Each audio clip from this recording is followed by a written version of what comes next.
I'm joined today by Gray Scott, who's a futurist and techno-philosopher. Gray has been featured on the Discovery Channel, Vice Motherboard, CBS News, The New York Post, and Psychology Today. He is the CEO and founder of SeriousWonder.com. Gray, we've been covering the changing landscape of work. We've been talking about automation-related unemployment and sort of post-work society and how that might impact society as we know it. Today with you, we're going to talk about post-scarcity, which is a related but different idea. For people who may not be familiar with this, what are we talking about when we talk about post-scarcity? Well, David, what we're really talking about here is a time period after automation sort of takes over. I've called this the sort of bridge between automation and post-scarcity. And when we think about post-scarcity, what we're thinking about is using 3D printers to print food and clothing and organs, having access to automated robots that can do the hard labor for you, and creating a society that has abundant resources, basically. And when we talk about abundant resources, we're not saying necessarily that scarcity will be eliminated for all consumer goods and services, right? I mean, I think are we generally speaking about sort of basic survival needs are met for a significant portion of the population, or to what extent are we saying we are moving beyond scarcity? Well, there's a long history in post-scarcity thinking. I mean, of course, the Venus Project is the first thing that comes to mind, but you also have to remember that Buckminster Fuller, his work as a futurist, his work was trying to get sustainable housing for every single human being on this planet. And he wasn't necessarily successful doing that, but he planted the seed for what we're dealing with right now. And I think what happened is the 3D technologies, the asteroid mining, those kinds of technologies, those are the things that are going to change the game completely. And what I mean is that when you have abundant resource, right, if you have abundant raw material, you can provide for everyone, and the price falls dramatically. You have to think about cell phones. Right now, there are 6 billion cell phones on the planet. I mean, think about the difference between even 5 years ago, the reach that technology has had and how it's changed the world. So there's a few sort of layers here, right? I mean, even with fully automated production, you would still see potential limitations in terms of raw materials, the energy required.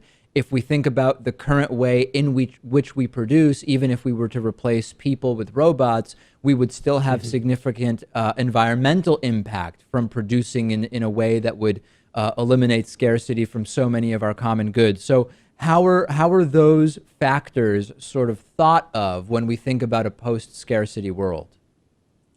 Well, it's interesting. I understand the frame that you're putting that idea in, but Yeah. what I'm asking people to do is back out of that frame, because I think what we've done is we've stepped into a direction that's not going to be successful in the future. What I'm asking people to think about is reframing and putting a new scaffolding on the idea of a post-scarcity world, really. The easiest way to explain this is to say that if every person decentralizes the process of manufacturing their basic needs, right? So let me just break that down for you. So first of all, imagine being able to have solar and wind power at your house. The house itself is 3D printed with local materials using sand or dirt or whatever's right at your location.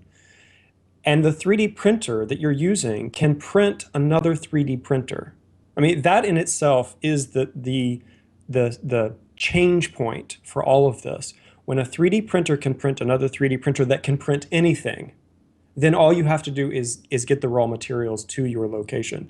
And that is going to be also automated, because you're going to have self-replicating robots that are going to be doing the mining, whether that's here on the planet or whether that's on an asteroid. And those things will be delivered through autonomous drones. I mean, so see, that framework itself looks very different than the framework that most people think of as, I'm going to go to a store and I'm going to grab some raw materials. Do you understand what I'm saying? I mean, No that's question a whole about it. shift. And I think, it's certainly much easier to think about sort of an incremental approach, right? Where we say, all right, well, the Yes. production processes will be similar, but increasingly they will be automated. And then my consumption will be similar. It might still be driven by going to stores or ordering from the internet or whatever, but increasingly that process will be automated, and maybe some of those items will just be provided at no cost to me because they are now abundant. You're talking about a total paradigm shift, and from a sort of pragmatic perspective, is that not much more difficult to imagine? I mean, what sort of timeline, what is step one, what are steps 1, 2, and 3 in this process, I guess would be the logical question. Well, we're already seeing the first step, which is 3D printing, right? So 3D printing really is starting to shift what it means to decentralize manufacturing. So if you're able to print not only your clothing, which, and these are the things that are happening right now. We can print fabric, we can print metal, we can print wood, we can print houses. So we're already at the first stage. I think that the second stage is getting to a place where we can have machines and robots that can upgrade their own systems. So for example, if you have a machine in the field that is mining for the raw materials, if that machine breaks, you don't want to have to send people down to fix the machine. You want the machine or other machines around it to be able to fix the problem and continue the process. That's going to come in, that's going to be really crucial in the future when we're mining asteroids, which is probably going to happen in the next, I would say, 15 to 20 years. So this is going to happen really rapidly, but we are already seeing the first couple of stages in the process. Can you talk a little bit about the relationship, or what you believe to be the relationship between a post-scarcity society and capitalism as we know it? And sort of as context for people who may not be familiar with this, for a long time now, ideas of post-scarcity or of post-work, to the extent that they intertwine, have been sort of aligned often with the idea that capitalism is not really going to make sense. The idea of sort of adding value with the surplus labor of workers to create profits is something that may not sort of fit into a puzzle piece in a logical way with a post-scarcity society. Can you talk a little bit about that, where you see that? Well, I can talk about it, and I think it's pretty obvious with the rise of Trump and this idea of what Trump represents. What's happening is capitalism is crumbling from the underside, and because of that, you're getting these people that are rising up and sort of fighting the system. What they don't realize is that automation is already here. It's been here for a very long time. Let's say for the last 10 years to 15 years, we've seen small incremental steps within the automation field, but within the last 5 years, it's become quite remarkable. What we're going to see, because it's moving exponentially forward, we're going to see automation do miraculous things, things that we never thought were possible.